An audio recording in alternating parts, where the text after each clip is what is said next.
ओम श्री सिद्धभैरवाय नमः.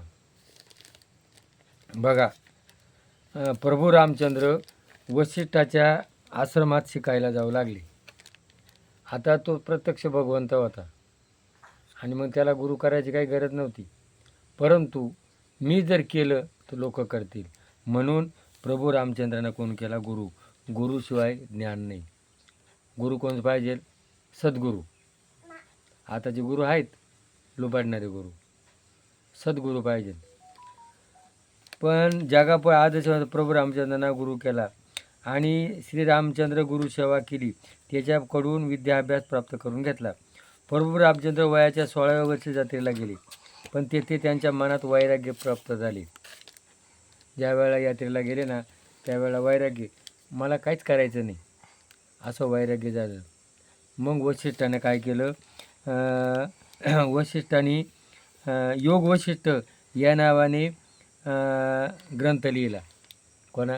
वशिष्ठानं. आणि प्रभू रामचंद्राला त्यांनी उपदेश केला. वशिष्ठ सांगतात की वैराग्यात आनंद असावा, प्रारब्ध भोगावे पण नवे प्रारब्ध निर्माण करू नये. वनात जाऊन वैराग्य साधता येत नाही.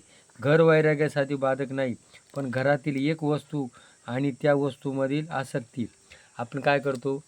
माझा बंगला, माझी गाडी, माझा आमकं, म्हणजे माझी बायको, माझे पोरं, तर आसक्ती नको आहे. संसारी असावे, असूनी नसावे, भजन करावे रात्रंदिवस. तुकाराम महाराजांनी संसार केला, एकनाथ महाराजांनी संसार केला, पण ते संसारात आसक्त नव्हते ना. आपण काय म्हणतो? होतो संसारात आसक्त होतो. मन बाधक आहे. ते मन घर नाही. राजमहाल सोडला तर झोपडीची, राजमहाल जरी सोडला तरी साधूला झोपडीची गरज असते. भरजरी वस्त्र जरी टाकले तरी लोंगोटीची गरज असते. पाची पकवान जरी टाकले तरी अन्नाची गरज असते. मग सगळं सोडू नको. काय कर?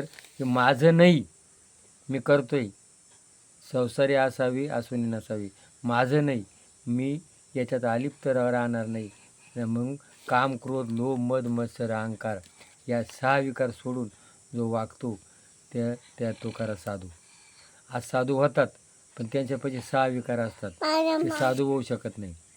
म्हणून काम, क्रोध, लोभ, मद, मत्सर प्रपंच करा, निरपेक्ष राहा.